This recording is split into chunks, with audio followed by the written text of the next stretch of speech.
Welcome back to another episode of Survivor Worldwide on Reality Pop. I'm your host, Chris Swanepoel. With me today, we've got a guest, one of our fellow podcast hosts on Reality Pop, the host for Hot Takes, Coach Drew, aka Santoni's Rock.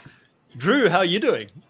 I'm doing all right. I've been really enjoying Survivor South Africa, even though I had never watched a season before this, and I've sure picked a great one to start with because this was probably my favorite episode of the season, if not like second.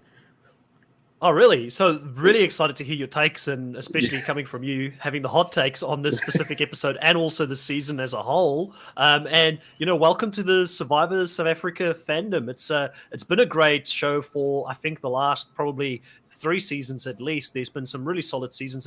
It's weird because Survivor South Africa started in a way where there were twists in the beginning of its franchise, which is very similar to the twists that we see later on in Survivor US. And they've gone the opposite way of being very out there with some of their twists to becoming more of a traditional show almost. So we've seen like a reverse evolution almost of the franchise, which is very interesting to see. And it sort of seems that they listen to the fans quite a lot. They're really engaging, like Leru Buta and Nico both, are big fans themselves. They get involved in FAQs and things like that on and Ask Me Anything type of things on Reddit. They obviously have got great relationships with podcasts and things like that. Even for us, like we've been very lucky, Riley and myself, to have some early sort of contact with Leru Buta in regards to feedback on the podcast and providing us with buffs for the season, which is pretty crazy for a producer to provide that to us, which is awesome, and we love seeing it. So clearly it shows in the product that they put out that they're massive fans of the show, and they really keep in touch with the fans as well. I also just want to go over to Riley, and Riley, welcome you to the show. It's been a whole 3-4 days since we last spoke about Australian Survivor. How have you been since then? Yeah, I mean, I'm still recovering a little bit from Australian Survivor, and now I suppose I've got to recover from this blindside as well. I mean, it's just been a crazy week of International Survivor. As I said, I mean, we've had International Survivor on our screens now it's been about 11 weeks, and I'm so glad we got it back. It almost has made up for that whole year without Survivor, having 2 great seasons on. And this season has not disappointed at all. Some great characters and some great moments to unpack in this episode. No, 100%. I mean, listen, you say that you have to recover from this blindside. Like, this has been the lowest of lows for me in Survivor South Africa watching this episode, because my preseason winner pick, Nesu, is the person who ultimately is going to get voted out in this episode. And it's no secret, I'm a big Nesu stan. I think she's a great player. I think she went up against another great player in Kiran this episode, and it really showed that they were the 2 players I think that were playing at a very, very high level in almost a similar type of game, thinking that they need to make the move at the exact same moment here. Coach, what would have you thought about the season as a whole? You said that you're a fan of the show now. What do you think of the concept of Immunity Island, the way it's being used in the show? Obviously, you've seen these types of twists with Ghost Island and things like that in the past. What do you think they're doing well and not so well on this season for Survivor South Africa? So I'm not the biggest fan of a boatload of advantages. I've been very vocal about that on my own show, but it doesn't seem like, all these advantages in the game, it hasn't taken away from the show. It doesn't feel like if someone gets to the end, people are going to be like, well, they only got to the end because they had this many advantages, or like, would they really have gotten to the end if they weren't saved by this BS advantage at final 12 or whatever. Every advantage that has been played or at least been introduced into the show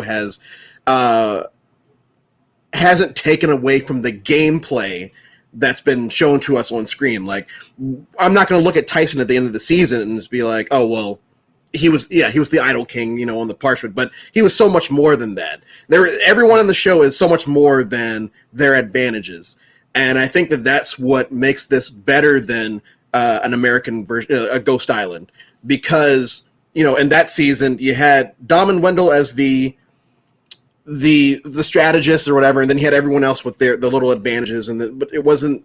I don't know the word to describe it, but I'm loving this. I was telling Riley before we got on, I picked Amy to win to start, and I was fully convinced she was going to win until she didn't. Yeah, she was good as well. But I'm loving it, and I have a feeling that if Tyson doesn't win, it's going to be Chappie's, but we'll get to that.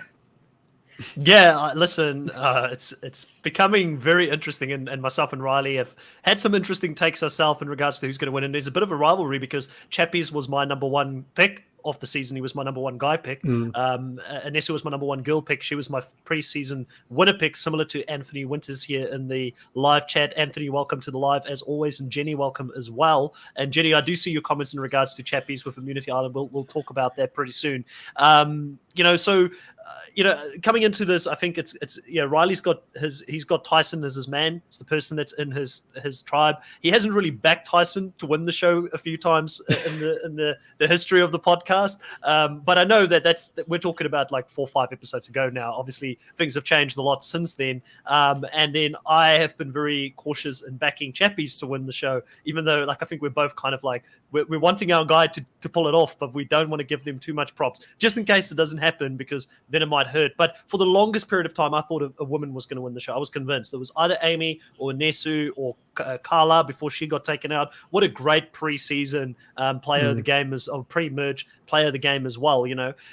Riley, early on here in the episode, we see that it's pretty clear now that there's 6 people left in the game that are aligned in the original Vuna tribe, but there's a clear divide here, and Tyson kind of puts it out. He says that we're a 6, but there's one person that's in the outs, probably going to go next, and that's Nesu. She doesn't know that she's going to be the next person going out, but then at the very same time, we see Nesu walking down to the beach and having a conversation with Nicole, saying, now is the time to make the move. I'm not going to get talked out of doing it again this episode.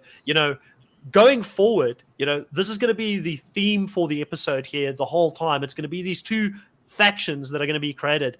Where do you think Nesu sort of went wrong versus what the other 3 did right here in this episode? Where do you think it went wrong for her, and why didn't she get those people and Nella and Nicole to actually move over to her side and vote with Chappies and Santini? Yeah, we've seen this build up for a long time, this Operation Destiny sort of coming into play, obviously. Anesu in the last episode talking very much with Amy and Rainier to try and create this plan. But in the end, Santini and Chappies didn't want to vote their way, so Rainier and Amy were sent home. And I almost think that was the thing that ruined it for them. I thought last episode would have been the perfect time to strike. Even Nesu and Chappies actually wanted to make a big move, get someone like Tyson and Wada out of the game.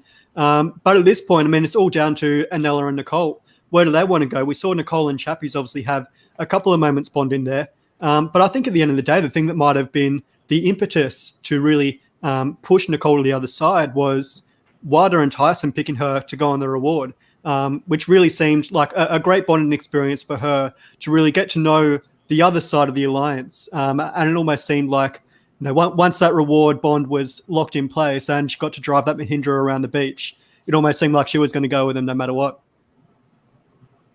Yeah, so if you look at it, it's quite interesting because Nicole, when she's talking to Anella about which way they should go here with the vote coach, she very clearly sees that the right move here is to actually stick with Anesu, Chappies, and Santini, because she says, I could beat Santini, and in her mind, I can beat Santini and Chappies at the end. I can't beat Tyson and Karan at the end. So she clearly sees the target. So for me, I don't think Nicole, and obviously this will get clarified when we actually do the exit interview with her, I don't think this move was her move. I think Anella convinced her to go with him, and Anella is the one who had the tighter relationship here. He's getting promised the final 3. Warada is not going to be in that group, which I think is a lie that's being sold to Anella. Yeah, that's not true. Get him on board.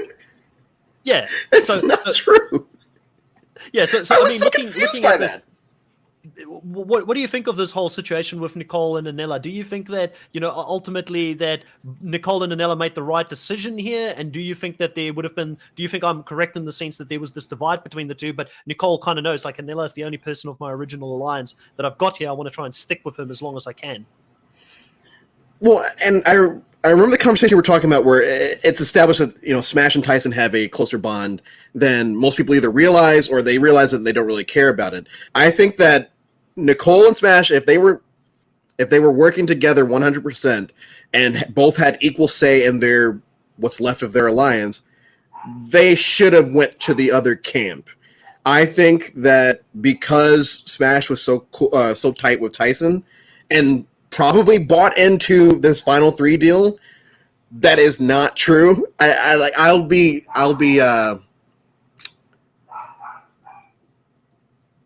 can't even think of a word if he ends up in the final three with the two of them. So I think it was a bad move, but I'm saying this now, and then it's gonna turn out that Smash wins the season, and I'll look stupid. So. And listen, and it's not impossible because if Anela gets to the end, Riley, he's got all of his friends there on the jury. Like all of those Zumba members were his alliance members, and in some degree, I think that it's really risky for Tyson and for Karan to take Anela to the end here, and that's why I don't think that they're being truthful to him here.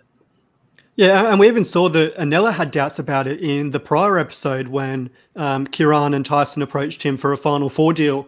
And he sort of went back to Inesu and Chappies and said, I don't believe this for 1 second. They're promising me a Final Four. What are they promising you guys?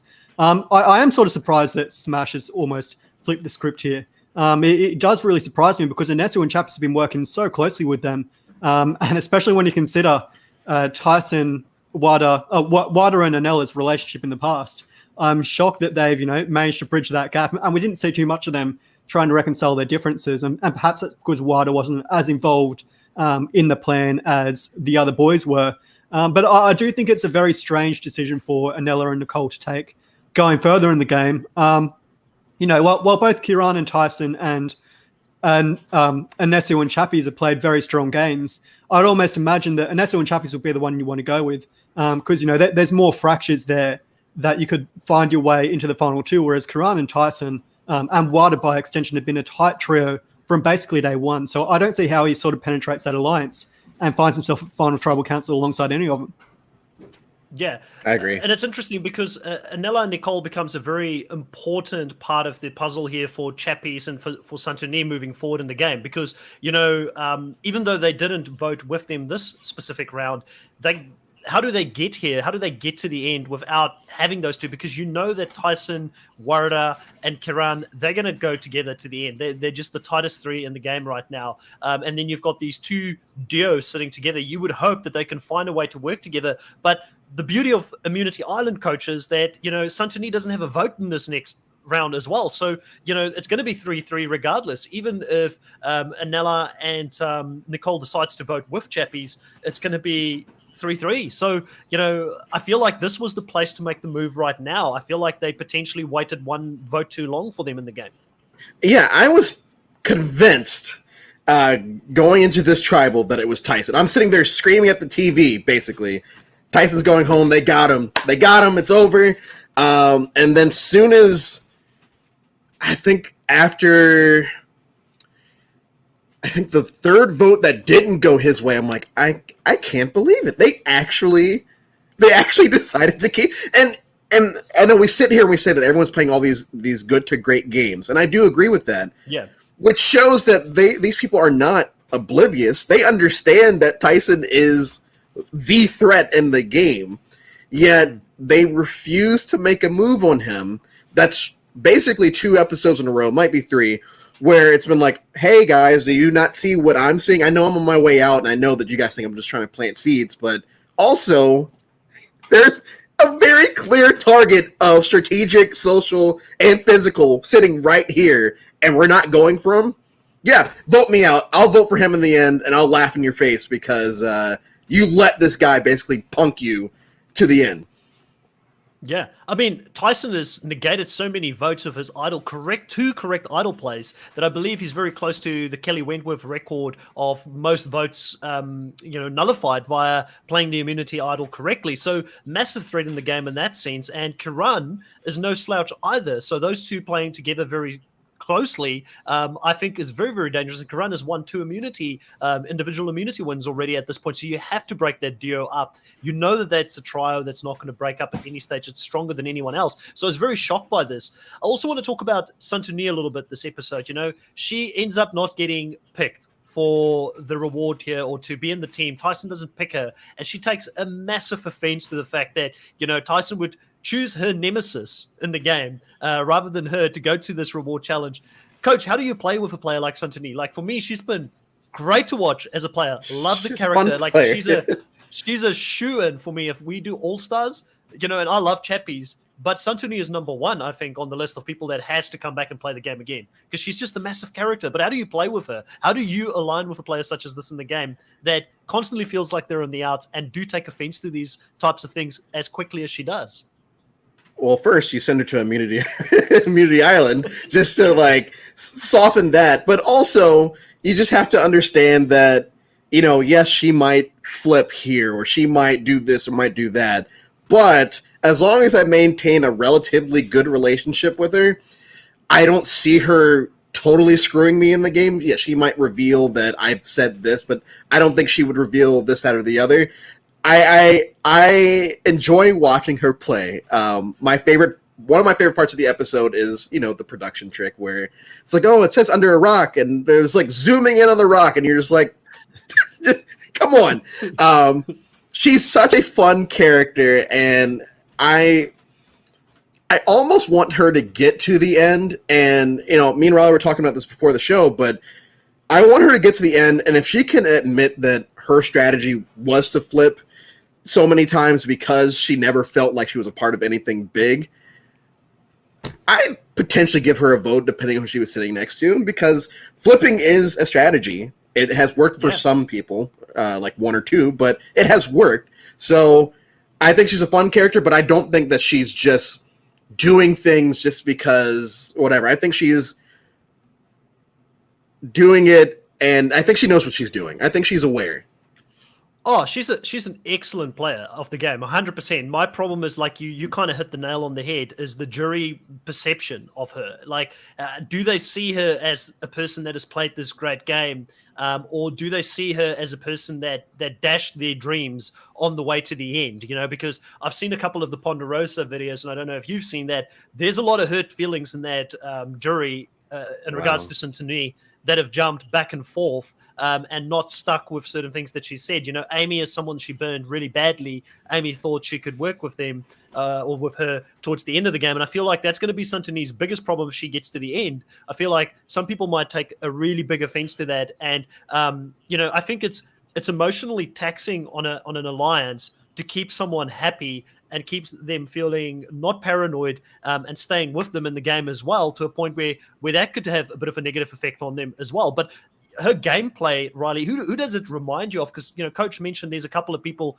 that have jumped back and forth. I mentioned early in the season, I think I was the first person to say, she kind of reminds me, in the early stages of the game, she reminded me of Sandra when she came back in Game Changers. You know, like that type of gameplay she was playing almost. It's anybody but me, but I'll jump back and forth kind of thing. But I don't know if she's really Sandra, because, you know, Sandra was loud, she was out there, but I feel like, you know, Sandra was flipping her back and forth. I don't know if she flipped back and forth as much as Santini, to be honest, in the game. I think there's a limit. Santini has been very back and forth all throughout. And Drew and I did compare her to Sandra in the earlier, but before the podcast there. But she is playing a very emotional game. Obviously, she's been hurt a lot of times when people haven't included her in rewards. But then again, she's also been more aggressive than Sandra, I think. She's almost played this half Russell, half Sandra sort of game, where she's pissing a lot of people off, like a Russell would, but still flipping the vote. I don't think Russell is the best example to compare her to, because she's certainly not as brash as him. No. But she has upset a lot of people. You look at Sean on the jury, Amy on the jury. She had a little bit of a tiff with Marisha as well. She's pissing a lot of people off. And I think, you know, whereas Sandra went in the game and she almost faded away from the spotlight while still flip-flopping, that no one was pointing the finger on her. I think Santini has been so overt and blatant in flipping the vote every time that people are starting to get annoyed with her, starting to get pissed off with her. And it is tanking her perception in the game. But I don't see what else she can do at this point, because she doesn't have any allies other than Chappies. She's been basically on the chopping block since episode 1. And the only reason she's still in the game is because she was sent to Immunity Island time and time again. But she's played such a scrappy game from the bottom that she's managed to fight back every single time. And she still persists. She's almost like a cockroach. She's just not going to die at this point. She's playing a very scrappy game, very strong game. As I said, I would liken her to Sandra, but maybe a little bit more aggressive and emotional.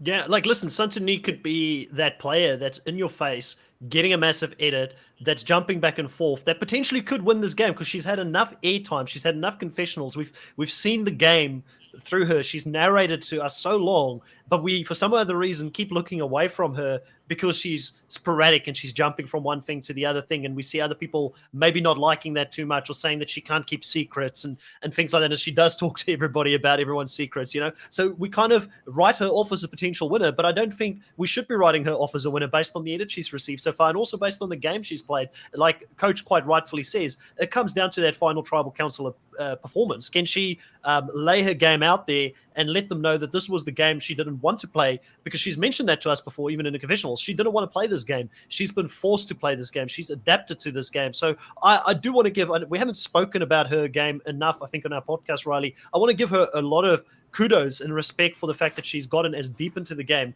as she has, because I didn't think coming into the season that we would be sitting here seeing her in the game, and I didn't think that if she was going to make it to the merge, she was going to be this out there player, strategically driving where the votes are going, and be as active in finding idols and things like that as she has. She's been way bigger than what we expected coming into the show.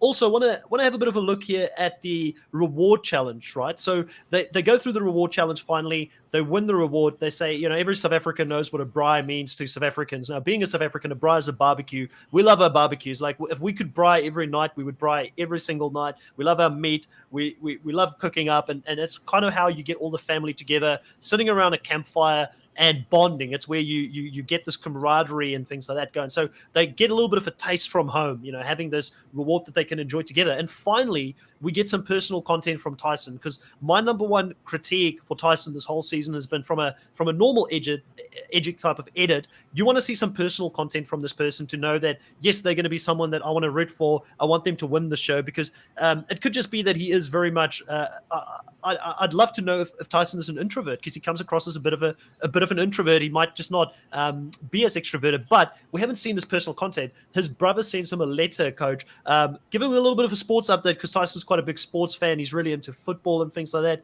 Me and you can relate to that.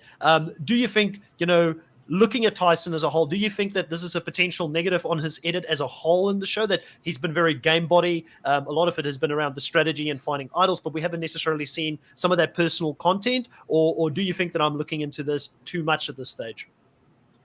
Is it rude for me to say that I do? I'm just so no, it's all good. It's all good. So Riley tells me this all the time. No, it's funny. It's funny that his name's Tyson, because I just recently watched Blood versus Water for like the 1,000th time earlier this week, and as I'm watching it, that was Tyson Apostle's third time playing. That was the first time that we had ever seen him like cry and have all of these, these emotions. And I think that's the first time that he cries on Blood versus Water. I'm like, I think Tyson might win this, because we've never seen this side of him before. And up to this point, our Tyson hasn't had many moments like this, but like one moment that really stood out to me, if we go back to the merge episode, is when the tribe name is announced, and he knows exactly what it means. Like, and it just shows, and the fact that he knew like the entire phrase behind it, meaning survivor, basically, showed that, okay, like this guy, he knows things. Like he's aware. He's probably been through something. Like, that's not, I'm not South African, so I wouldn't know, but I don't feel like that's a phrase that people just know the whole meaning behind. I might be mistaken. So I can correct you on it. So Osindile, which is the name of the tribe, I believe is I might get it wrong. It's going to be either Xhosa or Zulu, because I don't know if Tyson is Xhosa or Zulu, but I think it's a Zulu phrase, and it means for those who have endured, basically being a survivor. But it's actually in a different language, so it's the native tongue of Tyson. That's why he knew what the word would mean. And in South Africa, there's 12 official languages. So we've already on this show heard, I think, 4 different languages being spoken in these subtitles at different times. So, which is another reason why the show is so great, because it just shows you the multicultural side of South Africa and all the different groups that we've got living together and having to survive together and work together to get to the end of this game. But that's why you knew it. But it's still a good point. They didn't need to show that in the edit, and they did show it. Yeah, and I think that's why, like, that was one of the moments where I kind of picked up on. At the merge, I had Tyson, Amy, and one other person as like the contenders to pull it out. And that was his moment. It was in that episode where they gave him that part and a spot in an episode. And as far as the letters are concerned, Yeah, once again, it's like, okay, you expect tears or emotions when people read these letters on the show, or when the family visit happens, or things like that. So I wouldn't look into it much. I'll say that. I know that's like a wet fart of an answer, but I wouldn't look into it too much. Riley. Yeah, I don't think every winner needs that personal content. It can certainly be, the impetus that brings them over the line. But I mean, as you know, Chris, I'm not one that looks for the winner edit in everyone. Or not always trying to rabbit out the winner. Although it does kind of remind me of Chris Underwood in Edge of Extinction, how we saw him, almost sitting on the rock, reading his letter from home. So perhaps that is, the impetus that will set forward a Tyson win. Because look, at this point, I don't think there's many threats to win left in the game. Talking from an edit perspective, I mean, Anesu was a big one. She's now out of the game. As coach mentioned, Amy is out of the game. Renier was someone I had high hopes for, and I thought he had a chance of winning. He's out of the game. So looking at it ostensibly, I think Tyson is probably one of the few players left that, has that edit, has that sort of backing, where I can see him taking out the game. Again, though, there are others out there, like still Kiran, Chappies, even if Antony win, I could still see at points. But certainly the edit seems to be supporting, a win for Tyson at the moment.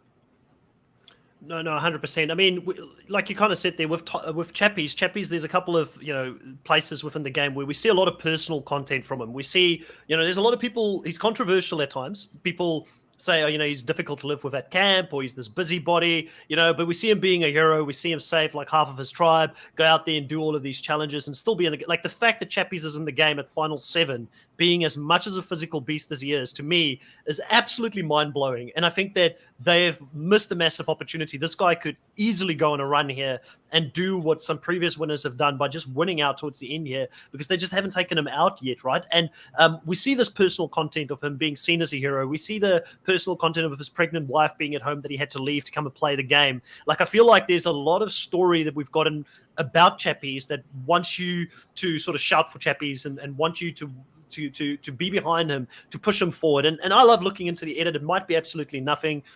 Tyson has had a lot of quotes where he said, like, I can't see, like, I'd rather die than lose. And, he wants to win at all cost. He's had a lot of those types of comments as well. And he has been in control of the game, and Chappies, for the big character that he is, for everything that he's done, for the majority of the game, he has not controlled the game. He's not controlled the flow of the game, but he's found a way to continue to be in the game and still be in those alliances, which at least has kept him in the game at this point. So it's going to be interesting to see where the end game here is going to go. So overall here, we're going to get an immunity challenge, which is going to be a swimming challenge. And, Nico, Drew, what do you think of Nico as a host? Because obviously you're Jeff Probst's loyalist. You've been with Jeff Probst for a long time there. Like a lot of the US Survivor fandom can't see anybody host the show after Jeff, decides to retire. What do you think of Nico as a whole? And what did you think about, him being this father figure that was disappointed in the group for sitting out in this challenge? I've enjoyed him. So he does talk during the challenges, but it's not overbearing. I don't like roll my eyes like, oh, dude, just shut up. Like, I feel like that's the type of host that I would want to replace Jeff whenever that day comes. When it came to this challenge, I love the fact that he basically talked down to everyone and said, hey, I am kind of disappointed. When you heard that D word, when you hear disappointed, no matter how old you are, it just kind of hits you. And so he said, I'm very disappointed that, we only had 2 people do it. And I know people had their reasons. I don't remember who it was. I felt like if I had done the challenge and not eaten, I would have been drained. And I understand that. But, that's not the best, especially if you are Chappies and you are in this big alliance with everyone. It's like, oh, yeah, we'll just let you take care of it. And we're just going to chill over here. And yeah, if I'm ever, able to play a game like this, I wouldn't care, what it was. I would at least attempt it, just because, I'm never going to be able to do this type of thing again. So I mean, that was my opinion on that. But I love him as a host. I love his questioning at Tribal. I love basically everything about him. He's amazing. I don't know how other people think about him, but I hope I'm not. I hope that's not a hot take. Riley, I think we're both big fans of Nico as well. Yeah, I mean, we've got definitely not a hot take at all. Okay. Definitely not a hot take. Nico is a great host of Survivor, and I'll tell you what. Hats off to Nicole for competing in that challenge. Everyone else didn't compete, which as Nico said, I mean that was quite disappointing to see that no one actually gave it a go. And as Chappie's brought up there, and he sort of tried to say that Anella and Santini had that experience in the water earlier in the season, so perhaps that may be a reason why they didn't compete. I think that was almost Chappie's trying to curry favor with the others to, sort of act as the big brother when Nico was, saying he was disappointed in all the other little siblings in the tribe. But certainly to see only 2 people compete out of a tribe of 8 is, disappointing to see. But I mean, it wasn't really going to be a competition at all, and we saw Chappie's obviously toward the end there basically lap Nicole and sit there toward the end to let the others, finish eating before he finally closed it out after Nicole was about, a couple meters away from catching up. So, it was great to see such a physically dominant performance. But again, if you're playing Survivor and you want to win that $1 million prize, that could be something that comes back to haunt them at Final Tribal Council. If Nicole goes to Final Tribal Council and says, well, look, I gave it a red hot crack. I competed in every challenge, whereas these other guys sat out. I was willing to take on Chappies in a challenge, which I knew I wouldn't win because I'm determined to play this game and do whatever it takes to win. That's something that Nicole can take to Final Tribal Council as a potential bargaining chip, whereas the others, it's something that's almost going to tank their game a little bit because in the game of Survivor, you should be playing for the full 39 days. There's no rest for the wicked. If you want to win, you should give it your all. And I mean, as Coach Drew said, it's a once-in-a-lifetime experience. If you're going to be out there playing the game, you might as well just enjoy it and do every single participate in every single facet of the game when you can. I think it's a lot harder than what we as fans really appreciate when you get this deep in the game and you've been malnourished for a long time. Like I had a conversation with Inesu in our exit interview, and she talks about why she sat out in this challenge, because it's a question I asked her in the exit interview, and I won't spoil it now for people who actually want to hear her version of it, but a lot of it had to do with like where she was at physically, obviously being a vegan as well, playing this game and being limited in what you can eat and what you can't eat and things like that, and then sort of going up. And one of the comments that Tyson made is that, he's a black guy. He's not going to win this challenge. He's like, I'm black. I was never going to win this. But Coach, I'm so glad that stereotype is the same in South Africa. Yeah, we had Jason. That's the stereotype in America. I was surprised that it was in South Africa as well. I'm a pretty poor swimmer, so I mean, I guess that fits stereotype. But yeah, we had Jason, and Jason was the best. So I found that was probably my favorite part of that tribal council. It was like, wow, it's the stereotype carries over. It's universal. Yeah. It's universal. But it's universal. But no, I understand. I understand. That some people just felt like, I'm not going to beat Chappies in this, or I need food. I would rather have food than this, that, and the other. And I get it. I respect it. Who cares what I say? But I don't know. Like I keep saying, I think it's the optics of it more than anything else. It's when they first cut to, oh, do you want to sit out or not? And then they cut to everyone sitting there. I'm like, oh, do they start from there? And then they cut to Nicole and Chappie. I'm like, oh, these are the only 2 people actually competing in it. That's very rare. I think the last time that happened on like Survivor where like, 2 people did it was Cambodia, if I'm not mistaken, with Keith and Joe. I might be wrong, but you don't see that often. And I think that kind of bothered me, but it was still nice to see Chappie sit there and let them eat more and, wait for Nicole to, actually try to finish the challenge. And I thought it was great that she finished it. But yeah, it was weird. I felt like at least half of the people should have done it. Yeah. 100%. It was a record sit out in Survivor South Africa history, which really is what got Nico going. And I think that the amount of work that production put into getting these challenges set up and get them to do them, I probably felt, well, we put a lot of effort into this. We at least wanted to get some people to actually go at it. And like he says, quite rightfully, this is an individual game. At the end of the day, you're taking a massive risk with your own life in the game. One of the things that I sort of thought about, what would have happened if every single person decided to sit out, and if Nicole also decided to sit out, would they even have eaten? Because would Chappies have gone and done the immunity challenge on his own and then could have taken his time so they could eat, or would they just been like, no, because you guys all sat out, none of you are going to get the opportunity to eat now, because by virtue of everybody sitting out, now Chappies has won this immunity necklace immediately. So it was quite interesting. And also, another thing in the game here that obviously is consistently should be on everybody's mind is the fact that whoever wins the immunity island, so whoever wins immunity, the immunity idol or the individual immunity, they get the power to send somebody to immunity island, which in this case, Chappies is going to send his ride or die girl in the game, son, to immunity island to go and get the idol that they're both aware of. And she's going to obviously stay and play. And this was pre-discussed between herself and Anesu and Chappies. And she firstly has to do the snake puzzle with the balancing with the ball that she needs to get all the way up, but it's timed like everything has been. And she got very close to actually doing that. I was really impressed by the effort that she put in. I thought she wasn't even going to get close with the limited amount of time she had to do it in, but she sadly falls short. And before we go into the fact that she obviously ultimately finds the idol, I thought that was probably the least interesting part of Immunity Island, because we all knew that she was going to eventually find it under Santoni's rock, like Coach Drew's got there in his name. But there's a whole new idol in the game now, Riley, called the Fire Idol. What did you think of the Fire Idol? Do you like? I love this concept so much. This is and such are you aware of the backstory? Are you aware of the backstory? I'm not aware of the backstory, but I think it's such a cool idol to have in the game.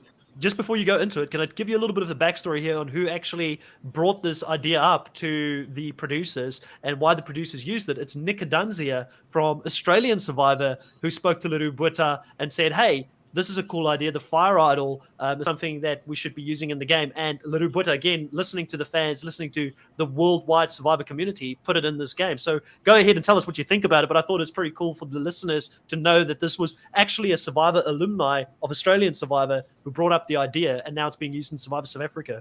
Bit of a crossover. Yeah, well, there you go. Nikki Adanza coming up with a game-changing twist, I suppose, in the game. Great to see. I really do like the idea of the Fire Idol. I was really hoping Santoni won it. That way we could see a fair fight between Anesu and Tyson in that fire-making battle. But I think it does, offer a different dynamic. Say that you're on the chopping block, and you're in a minority alliance, but you're really strong at making fire. It offers you that opportunity to fight for your right to stay in the game. Say it's a 9-2 vote at the final 11. You'll think you're the next one to go. You can, play that Fire Idol, knowing that the vote's going to be put on you and fight to keep yourself in the game. So I think it does add an interesting dynamic. And it's different from, having an idol nullifier or a hidden immunity idol where it just comes down to luck and whoever plays it on the day. Whereas with this, it actually takes an element of skill to it. So yeah, I really like this twist compared to the Tide Destinies twist in the last episode. It's obviously, a lot better in that it does take some of that game into the holder's hands. But yeah, I'm disappointed that we didn't get to see it play out here. Obviously, Santoni losing the challenge and ultimately losing a vote as well. But I mean, even then, she came up with the hidden immunity idol, so she didn't go away empty-handed. One of the things I wanted to know, and it wasn't really clearly explained on the show, is was she able to play the idol after the votes were cast, or was it something that needed to be played before the votes were cast? Because it changes the strategy in the game as well. If you play this before the votes are cast, you might change who you want to vote for or who you want to be that second person with the second most votes. So if it is something you play afterwards and you're like, listen, I'm playing this idol, the Fire Idol right now, after the votes are cast, you can't change your mind in regards to who the two main targets are prior to the vote, if that makes sense. So that could have been something that would have been interesting if we could get a better explanation in regards to what the rules were around that idol, because I never really read that out. I don't know if you got that, Coach, when watching it, but I do think it could have made a big difference. And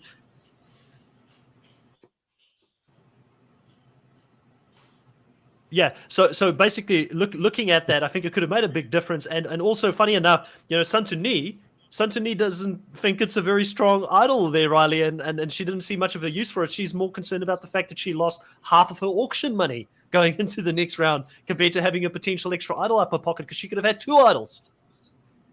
Yeah, that's right. And I'm really excited to see how the auction plays out next week. Obviously, I mean, one of the great challenges in Survivor history that unfortunately we don't get to see in US Survivor these days. So yeah, I'm really looking forward to that in the next episode.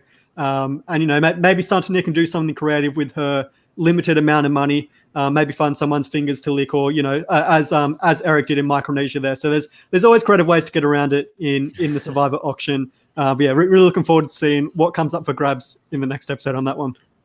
Do they always announce, at least in South African Survivor, do they? Oh, so this is the first time they've announced, hey, the auction's coming up next. Yeah. I think that might be the first time they've announced it. Yeah, I was really surprised by that.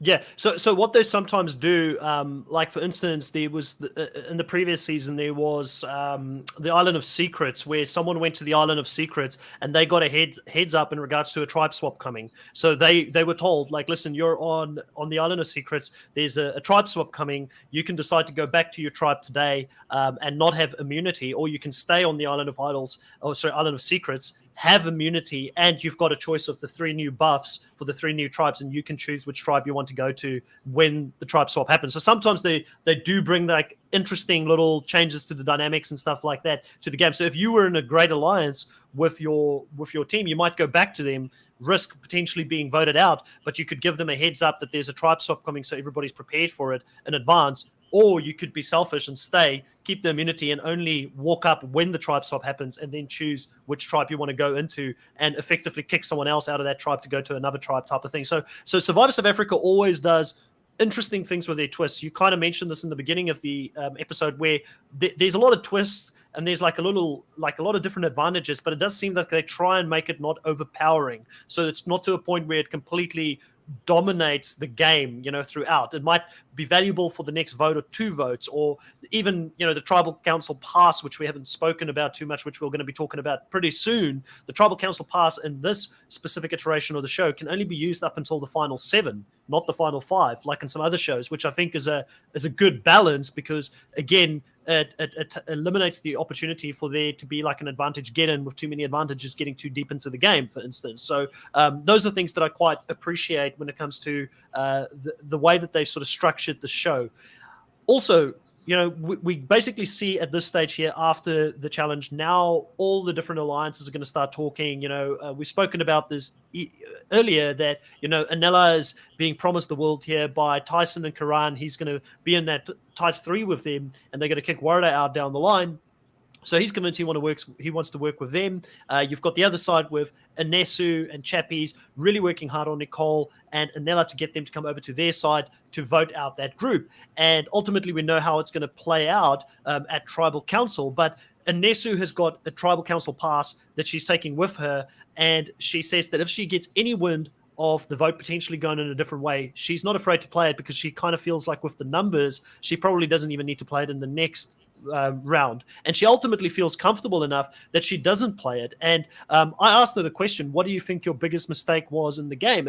And she said that a lot of people after the show spoke to her about her not playing the Tribal Council pass. But I said to her, like, as a fan, to be honest with you, like, when you're in that situation, I don't blame you for not playing it. Like, if you think you've got the votes, you don't play it. Like, I don't think it's the same situation where you can say, you can't be too results focused and say, oh, you should have just played this and it would have changed everything.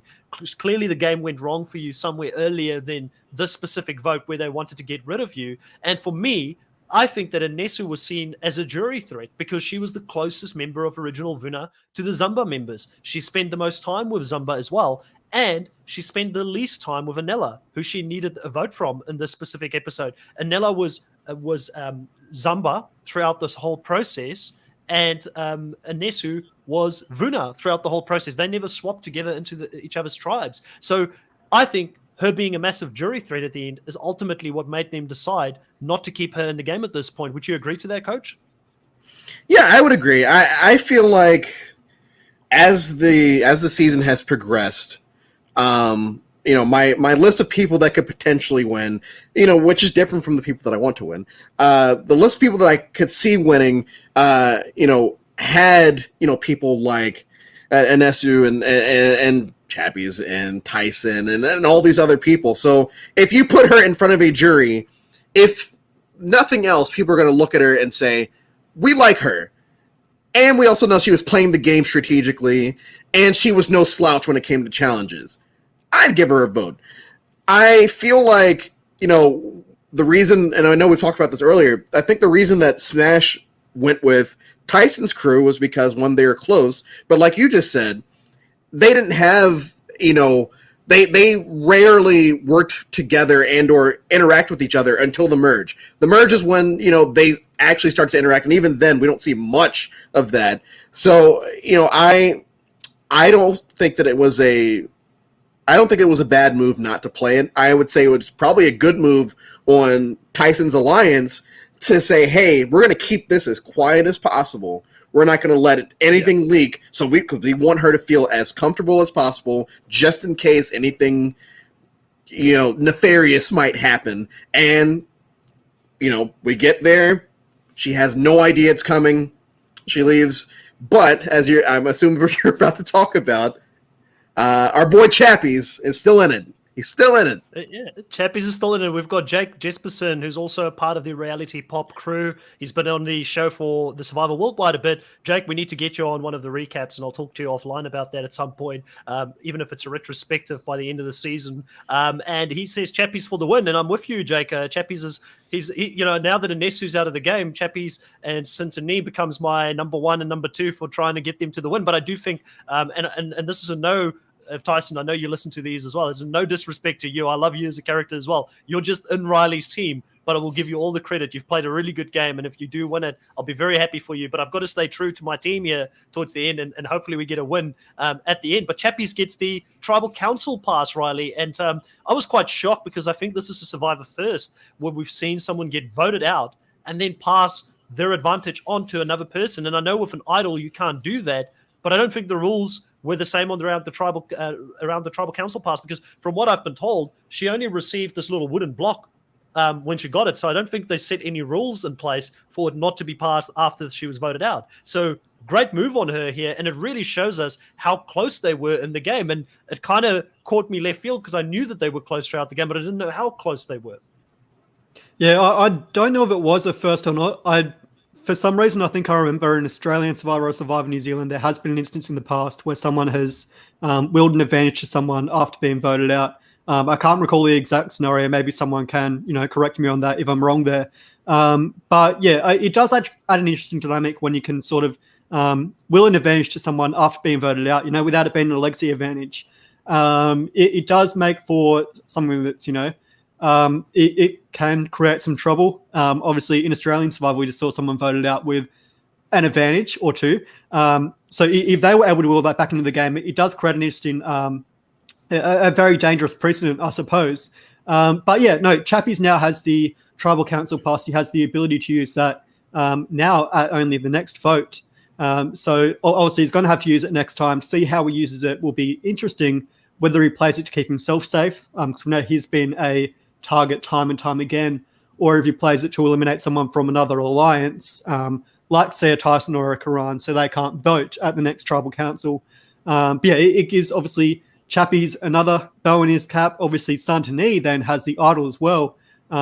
So both of them could create a very chaotic Tribal Council next week, now that I'm thinking about it, with both of them ostensibly having immunity if they both want to play it. So Jake here in the chat has said that he saw that Leroux Botha on Twitter confirmed that South African rules are different to the US. They can pass advantages up until their torch is snuffed. But in the US, once Jeff starts reading the votes, you can't pass anything.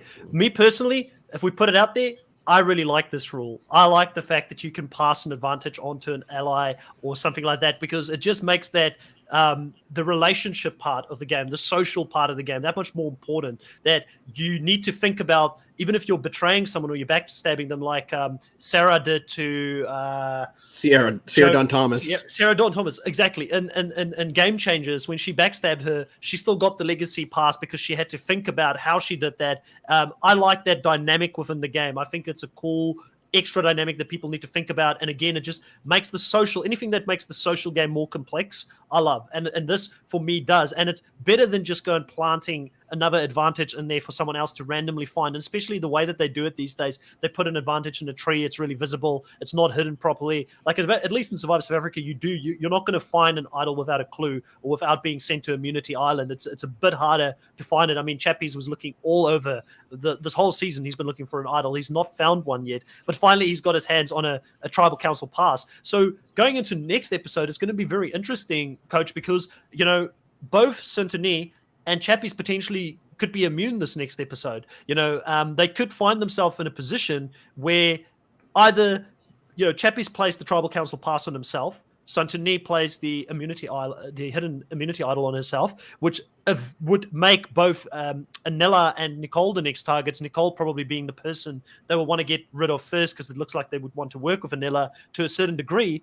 Or, best case scenario, Chappies wins another immunity necklace, and you get Santini playing the hidden immunity idol, and then Chappies saves Nicole, because Chappies said here very early on in the episode that Nicole is someone he can see himself working with, and he's trying to create that bond, talking to her in camp, for instance, and saying that she was very loyal to her previous alliance. It's something that he values. So there's a couple of interesting ways how this can go, and I'm very interested to know from you, because you came into the podcast here in the beginning saying that you think Chappies might still be in it to win it. And why do you think Chappies has got a shot? Because we've spoken quite a bit about Tyson, and I think Tyson has to be the person that everybody's thinking is winning this show at this point. He's got the best chance based on how things are going. But what gives you hope for Chappies at this point? Chappies is a survivor. He is a survivor. There were plenty of times in the pre-merge where I thought he was gone. Like, I think it was the episode was portraying it as he was going, and I'm like, okay, well, this has to be the time. And then at the merge, it's like, okay, they had him going on that wild goose chase for the idol, and I'm like, oh man, they're gonna ruin this poor boy, and he just keeps making it through. And now, like you said, we're sitting here at Final 7, and Chappies and Santini are both still sitting there. It's like, something's got to break at some point, right? We're not actually going to let them have this underdog story, because that's one of the best stories you can tell in both real life and in Survivor, having an underdog story. So if you get either one of them at the end and they know how to defend themselves, that's game over for almost anyone else except for probably Tyson. And even then, if they are a better speaker there than Tyson is, I feel like there is a universe where one of them beats him. Yeah. And I mean, Chappies is a life coach. He does all this videos and social media stuff. He's good at talking. So I could see him going into a final tribal council and having a very good case. But I don't see Tyson and Chappies making the final together. I think it's going to be either or. And I think we'll find out very soon which way it's going to go. I'm really interested in seeing how this game's going to play out, because Riley, for me, there's no one of these last players that could win the game that I would hate. Like, I actually think it's an extremely likable cast. Warda, I've been hard on her sometimes because she's got a very tough exterior. Like, the way that she is as a person is the kind of person I would get along with in life. I don't think it's the way to play Survivor, because she's just too straight up to your face. So as a Survivor player, I've been critical of her. As a human being, I think she's amazing. I think the way she is, that's the way everybody should be in life. Just say it how it is.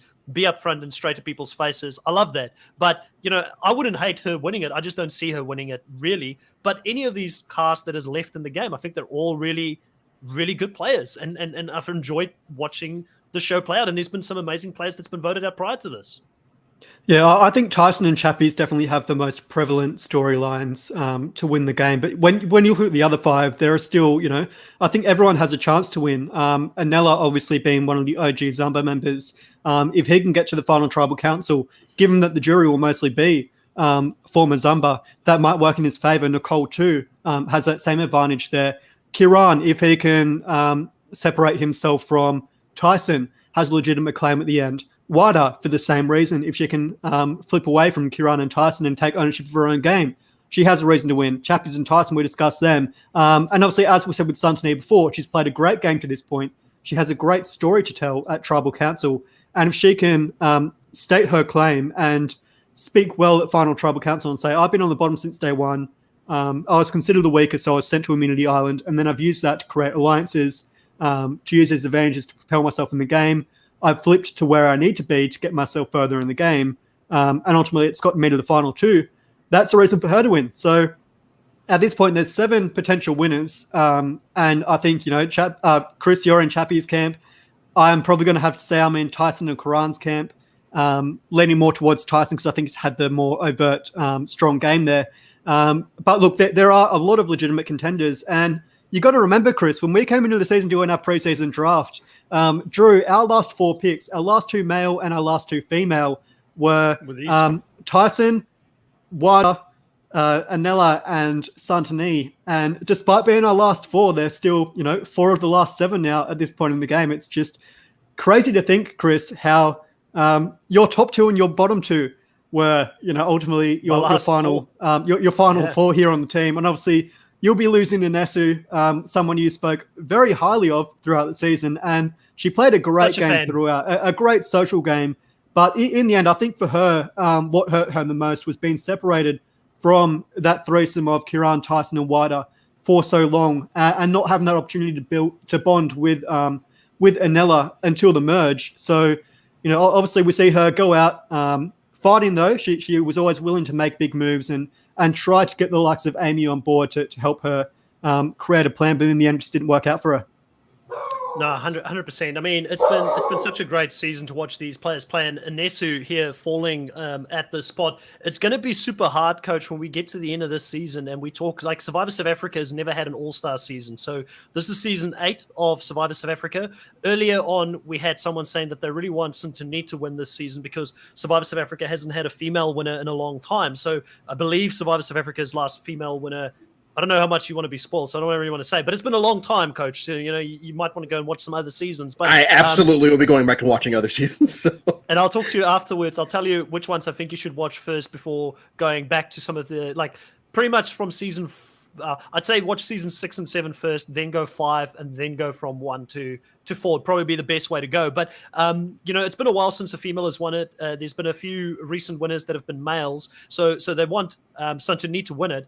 And, looking at this, both myself and Riley believe, because there's been two different production teams that have run Survivor South Africa. So you'll also see there's a different host for the first, I think, 3 seasons or 2 seasons of the show. And then Nico becomes the host. So really from season 5 onwards, we believe is where they'll start picking all-stars from, because a lot of those other players, there was nearly a 10-year hiatus between season 4 and 5. So there's some players that might not still be in the rotation to come back and play. So there might be some players here, but if we only have, say, 5 players to pick from this season, it's going to be really hard to pick people that you would love to see come back and play an all-star season, because it's been such a stacked season. But, Anesu, for me, personally, I feel like I would try and get her into one of those seasons. And it's so tough because Amy is another one, similar to your preseason winner. Really enjoyed seeing Amy. And I feel like Amy being the only person in Survivor South Africa being voted out of the game, and I put it in quotations, without getting a single vote, that's enough to warrant her to come back and have a second shot at it.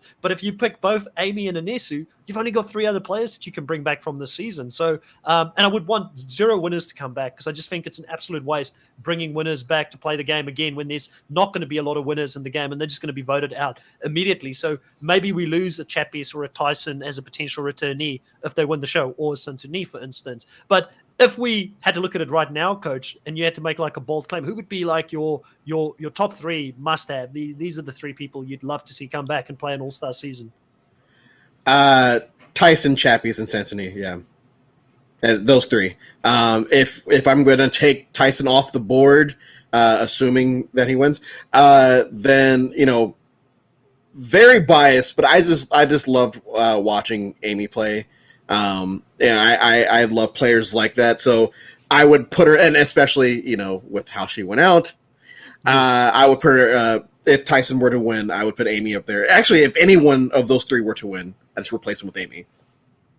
Riley, I know you've got opinions, but we'll keep our opinions until we do our off-season content on who we think should be playing All-Stars when they come back, because we'll do a whole podcast on who we think the All-Star team should be, or the different people should be that comes back. But I think people who have listened to us long enough would know where our biases are at the moment and who we've really enjoyed watching this season. But I do think whoever's going to be the winner is going to be interesting. And I do want to bring up also here Fire's comment and saying that he still thinks that Kiran could potentially sneak in and win the show. And he says that he thinks that Kiran has got a Wendell edit because he's the second in charge to the Dom being Tyson in the scenario. And for the longest period of time, I wrote Kiran off because of the pre-merge edit that he had. I felt like we just didn't get enough content from him. We didn't see enough of his logic and strategizing. A lot of it was focused on Tyson more so than Karan. But I think Karan is a phenomenal player. And, each episode since the merge, I've become a bigger and bigger fan of Karan. So if Karan does end up sneaking it and winning it and Tyson gets clipped along the way because everybody's focusing on him, I will not be angry at this season at all. I think that he's a really, really good player. And I know that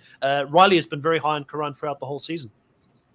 Yeah, Karan, obviously a great player. He's played such a great game. And can I just mention quickly, Chris, this is the first time since Jason went home in episode 1 that I've actually been ahead of you in the draft. So I thought I might mention that. And we'll see. I might be eating my words when it comes to final tribal council.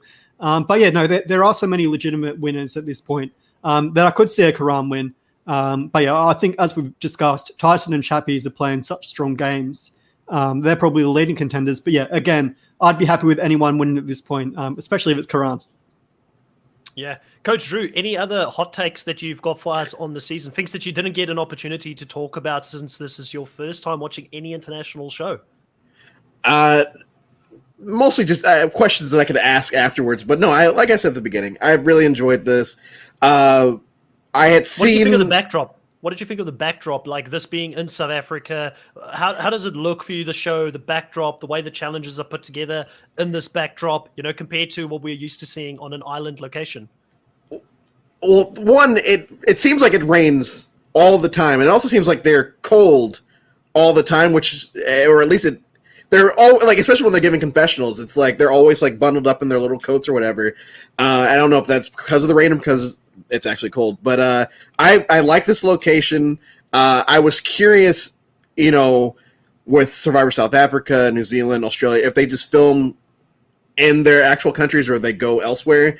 I learned very quickly they just film in the actual countries. I love just little things like I thought it was corny at first, but they always have at least like one slow-mo shot during a challenge. It's like, wow, that's super corny. And then they kept doing it and said, okay, yeah, I'm about it. I can live with this. Yeah. And just like you mentioned earlier, the fact that, they whenever they speak in a different language, it doesn't take me out of it, mainly because it shows them, it shows that they're being natural. It shows that, oh yeah, these people know all these languages, and sometimes they're just going to speak differently, but thank goodness for subtitles. And just overall, it was so refreshing to not know what was going to happen. It was fun to finally just to watch, a season where I don't know how the game is played. That's why I had so many questions about, is it regular for a person to just hand something on their way out? Is it normal for them to announce that the auction is coming? Just I have to go back and watch all these other seasons now just to with all of this I get to watch as a newbie before season 41 of American Survivor comes back out. So I'm really looking forward to it.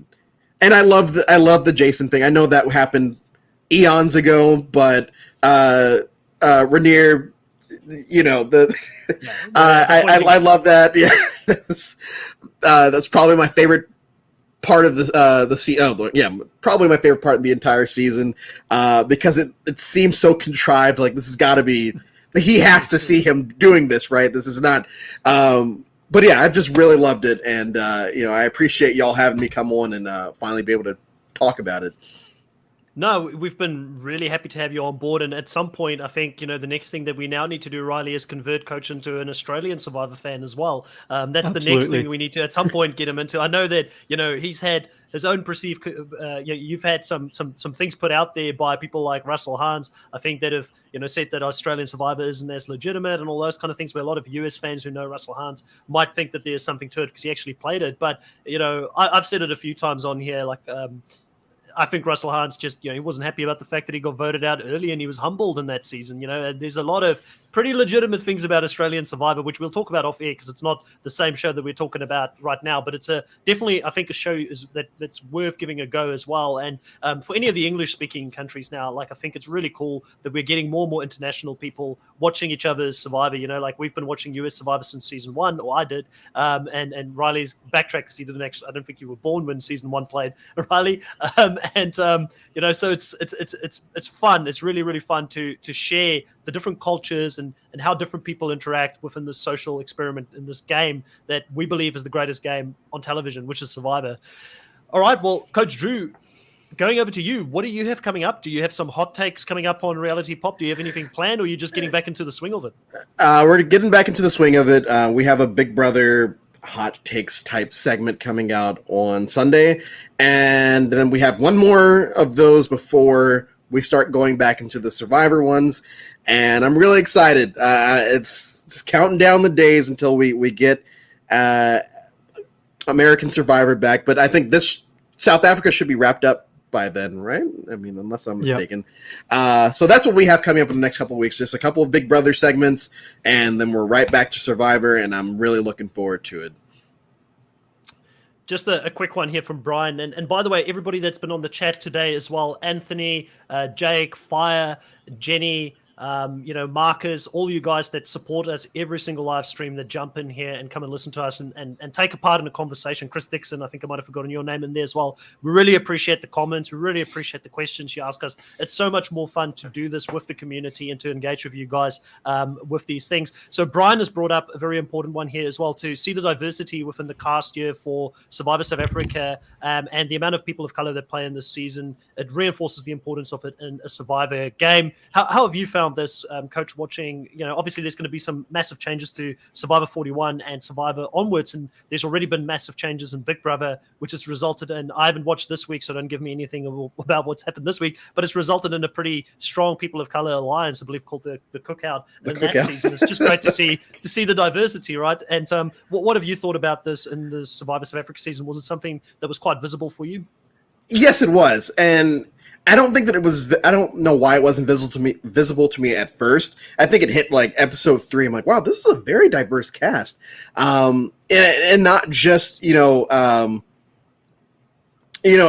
had I think 2 people of Asian descent. We have a few black folks on the season, or more than a few black folks on the season, and everyone. It's not. Tyson's not the black guy. Smash is not the black guy. It's just these people have character to them. They're more than just, except for, still Tyson saying that I'm black, I can't swim. It's just hilarious. But I really enjoyed it. And it's not being, they're not, it doesn't seem like they made the cast diverse for diversity's sake. It seems like they got who they thought were the best people and put them there, and as we've seen, the season has turned out very great because they did pick the right people. And I'm curious to see if it's always like this in the first seasons of the show, or is it also a new thing? But yeah, I thought it was awesome. So Survivor South Africa in recent seasons have been pretty diverse, and I think Leroux Botha sort of speaks to this a few times. He's spoken to the fact that they've always had something like a 50% or something mark that they needed to achieve at all times, but they don't look at it as that, because in South Africa, the majority of the population is black. The population in South Africa, you probably have, and I could be completely wrong here, but it'd be very close to like 90% of the country is black, and then you've got a very small percentage of white, and then a race that we call coloreds in South Africa. It's not derogatory in any way. It's actually what the race is called. Yeah. And then Asian Africans and things like that. So in Survivor South Africa, a lot of people still criticize the show right now sometimes, and they say that there's not enough diversity and it doesn't fully reflect the demographics of the country, because so many of the country is black compared to white people in that. But what a lot of people don't realize, and I don't know if that's ever been spoken about on a podcast before, is that in Survivor South Africa, there is massive poverty, where our unemployment rate is extremely, extremely high.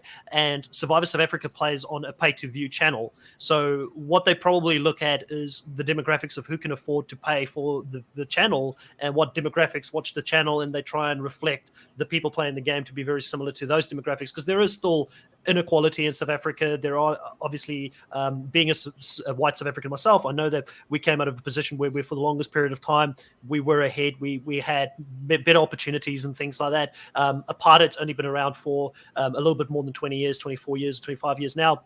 So there's a lot of reconciliation that's happening within the country. But because of that, there are definitely more people of a certain ethnicities that have got more opportunity to pay for these channels and things like that. So I do think that Survivor South Africa does their best that they can to satisfy and make everybody happy and have the diversity in it. But I think you mentioned a very important thing there, Coach, which is that, they're not recruiting people or getting people into the show for the sake of doing a tick box. Like, I've got a black person here, or I've got an Asian person here, and they're not looking at the personality of the person or what they bring from a personality standpoint, because we've loved all of the characters in here. Like, my favorite player this season was Anesu for the longest period of time. I thought she was going to win, and Chappies is obviously a very big favorite of mine, but it's very hard because I'm like, Tyson is playing such a great game, and I'm loving the Idol King, and then I'm like, Karan is great. So like, it hasn't become a thing of, like you said, it's this person's being like back in the day when Jason was picked. He was the black guy that just so happened to be good at swimming. You know what I mean? So it's great to see. And I think that we haven't spoken, myself and Riley haven't spoken about it enough probably on our recaps, but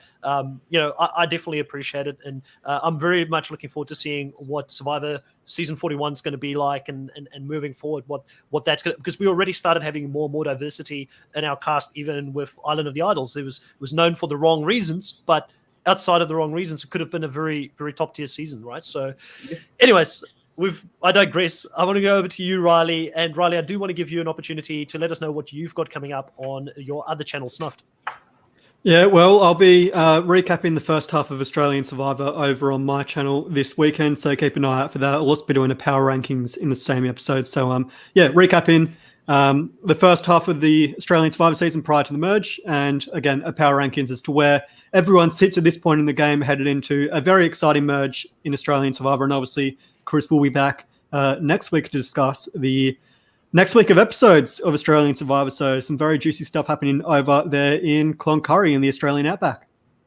Yep, we'll be back next week, Wednesday, to talk about Australian Survivor week 5, I believe we're going into now for Australian Survivor. It's hard to keep on top of it at the moment. And then also the recap, or not the recap, the interview for Anesu will be up tomorrow in about 24 hours time from now. So go and listen to that to see some of the behind the scenes. I had a really, really good chat with her. I'm hoping I can get her back on an extended interview at some point. Such a fascinating person to talk to. She's done so much in her life to date, even prior to going into Survivor. And like I said to her, she came into the game with a smile. She left the game with a smile. She left in high spirits, which was great to see. And also, we will be back next week to do another episode of this. And the guest is yet to be confirmed at this stage, because I actually didn't check it before coming out. But keep a look on my Twitter. I normally put it on there before we go live. And like I said, thank you so much for everybody that was a part of this live. We really appreciate it. And we'll talk to you next time. Bye.